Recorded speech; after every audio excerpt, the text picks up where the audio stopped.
Hey everyone, LordDavon here again, and today I'm going to go over a few things and then we're going to get down to this review.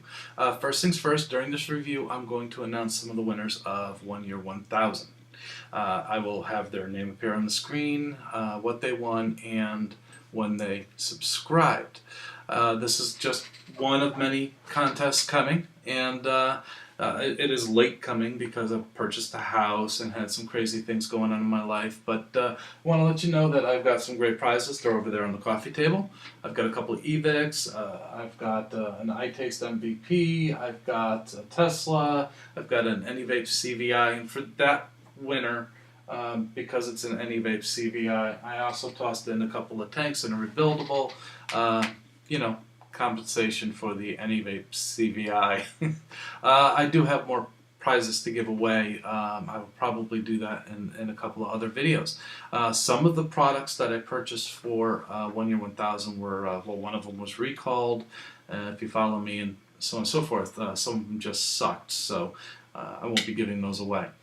On top of it, I might be at Vape Stock on Saturday, probably will be. So if you see me at Vape Stock, if you go, stop and say hi. I'd love to thank you for watching my videos, and hope I help you. As well, there are some people that follow me for my juice. You know, I always talk about the RY4s that I vape, and some of you have gone to Good Profits to pick up their RY4, and I just want to let you know that I'm switching my all-day vape over from Good Profits RY4 to Indigo RY from Indigo Vapor. It's a little sweeter, very well balanced, smooth. I don't do juice reviews, so I don't really know all the things to say about juices. I don't have that skill.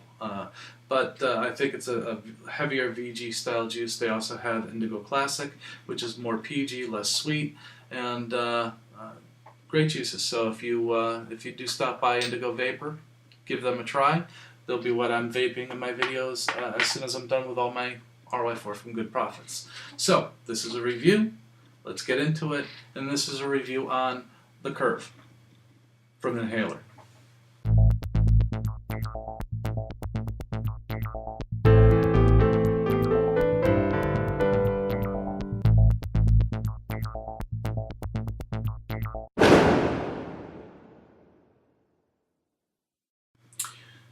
So, the Curve is a mechanical mod, meaning that it doesn't have any variable voltage, variable wattage, regulation, anything. You get a battery, you get a connection, and you vape what the battery gives off. If you have whatever you have on there, it's just pure battery power. You can't increase it, you can't decrease it, you get what you get. There are ways of regulating, and those are add-ons, and we're going to talk about those. There's the kick, there's the can, but we'll get to those a little bit later. What I do want to talk about with this mod is, first, its manufacturing. It is stainless steel, and they do have other options, and I have them here. They have an anodized aluminum. They have 4 different regular styles for this. One of them is I don't have them up here anymore, I'm sorry. One of them is, of course, the standard Curve 18650, which takes an 18650 battery. They have that in stainless steel. They also have it in anodized aluminum. It comes in blue, gold, black, and silver. And then, of course, the stainless steel is silver stainless steel color. They also have an 18500 version, which is a mini Curve. It takes an 18500 battery, which is about yay size. You know, it's 49 millimeter, 50 millimeters tall, and that one is a smaller version. Same with shorter. There's also one called the Kicked Curve, which is a little longer and allows for the kick. And we're going to get into that because one of the things that I do believe is that all of these should accept the kick. So, the manufacturing of this is solid, and it has some weight to it. It is a solid stainless steel mod. If you want something lighter, go with the anodized aluminum. But the stainless steel version is also beautifully manufactured. This thing has been milled beautifully. I don't know how else to say it. The threads for the top cap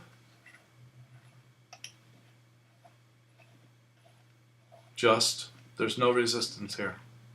They are perfectly cut to work together. They're not off at all. If you take a look at the inside, you see the screw at the bottom, and that raises to make the connection when you hit the bottom button. And thick walls. And that's all this is. Metal, but well manufactured metal.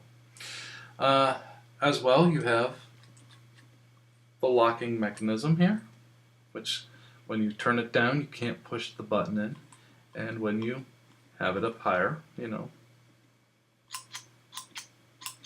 And really, that's how this thing works. This button is just amazing. I love the button on this thing. You have to give it just a little bit of effort. There's barely any resistance, and that stays when there's a battery in there. Now, the battery loads from the top, which I like. If you were using a kick, let's say you get the kicked curve, then if you want to adjust the wattage on your kick, which has a screw mechanism on it, let me show you that.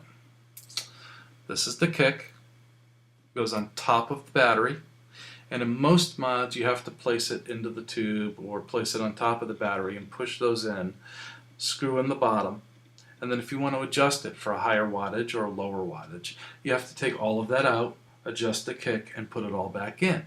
Well, with this device, since the kick is on the top, you just take off the top cap, you would make your adjustment, and put the top cap back on. Beautiful. Almost. So, this is the top. It's also made of thick metal. It's got a nice 510 connector. See that center pin for your positive? That's a nice, well-made, well-thought-up center pin. It's not too big. It doesn't float like some of the ones that get stuck with egos and you got to pull them and mess with them. Just a good center pin. I tested this under load. It doesn't seem to lose any voltage, which I like that as well. It has the air slits for when you have a tank on here, and the airflow is in the 510 connector, so you don't suffocate your items. So when I put this top back on, it just goes on. The button barely needs any pressure, and that's all it takes to activate this. It's beautiful. I love it. I'm going to grab the Nimbus, and I'm going to pop that on here.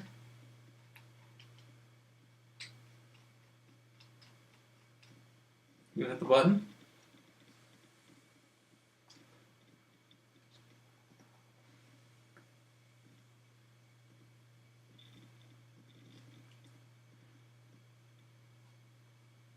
I love it. I love it. So, that's the positive. Beautiful button, beautifully manufactured, very well milled. It does also have this grippiness to it. It has a very small, grooves cut in them. You can't really tell. You can barely feel them. You can feel them only with your nail. But it does give it extra grippiness, and that's something else that's really nice on this. The negative is that this will not fit an 18490 or an 18500 battery in the kick and allow the cap to go all the way down. So there is gapping. You can use it, but it will gap. It looks funny. So I've got an 18490 battery in there, an AWIMR. I'm going to take the kick and place it on top, which fits in there nicely, really easy to get to and adjust. Screw the top back on. And it gaps. Now it works. I can vape on it all day long. I don't think I'm losing anything from it, but it does look funny. And that's upsetting. As well, I'm going to pop a battery in here. The design of the curve does make it a little more difficult. If you're going to use it in a lanyard, I think you're okay, because they don't really sit on a table. I always have a problem getting these threads to line up. We are going to take this and we're going to place it on the table, and I'm going to show you exactly what the issue is with this shape. So I'm going to make it so it locks on the button.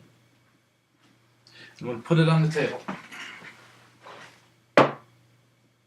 No problem. But a slight bit of jarring and it's going down. The issue with that is that if you have this, and a lot of people are going to use this for Genesis style atomizers. If you put your Genesis on here and it goes flat like that and it's got a glass tank, it could break. Plus, a lot of those things will leak. There are a lot of things that can go wrong when something falls. And this isn't light. This is stainless steel. And it's a heavy stainless steel. So take that in mind when you're considering this device. Excuse me. It is a heavy device that does have issues with some jarring. Now, it doesn't really have much problem putting it down on the table. It does get, sit nicely and it works. I've had it fall over before with the Nimbus on it and a couple other things, and it works really, really well. And when it falls, the Nimbus hasn't had any issues with it. But it's also not a glass tank. Most of your Genesis styles have glass or polycarbonate, and some of them are metal.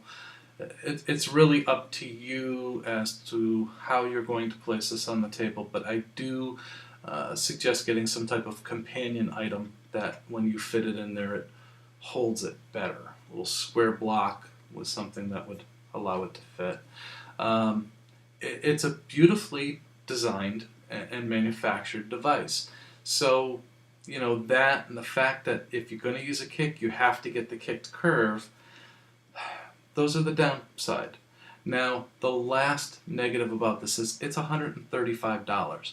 There are cheap mechanical mods just flooding the internet. Any vendor can get you a mechanical mod these days, and a lot of them start around $30, some of them cheaper. If you go to Vapor Joe's blog, you'll see. They always have some type of mechanical mod there. Here's one of them, the Sigelli number 19. This is a $35, $40 mod. But it's not the same quality. It doesn't have the same mill, it's just not manufactured as well. Now, that's not to say it won't work. The button, definitely not as nice. Much more resistance. My finger's going to tire on this. So, you kind of get what you pay for with these. There are more expensive mods than this. This is $135. The anodized aluminum 18650 is $135. The Mini, the 18500 curve, is also $135, and the kicked curve is $155. That's a lot of money to dish out on a mechanical mod. So you have to weigh the positives with the negative and decide if that is within your budget, if this is the mod that you're looking for. There are other ones out there in its price range. Do some research, take a look, and if you still decide that this is the one that you want to get it. I don't regret having this. It's a very nice mod. It was donated for review. Would I have purchased it if it were my own money? Probably not. That's not to say it's not worth it. It just, I can't give that kind of money on a mechanical mod. I just can't. But I do spend money on things like this, and I have paid $245 for the Darwin. So I do spend money when I think it's a device that's going to benefit me, and something I'm going to use often. I like the curve. I think it's a very well-made, well-manufactured, beautifully designed mod with a couple of flaws. Does that put it in a $135 price range in my eyes? Yeah, probably. I think it's worth $135 to me. That being said, that's the curve. I'm LordDavon. Let them know I sent you.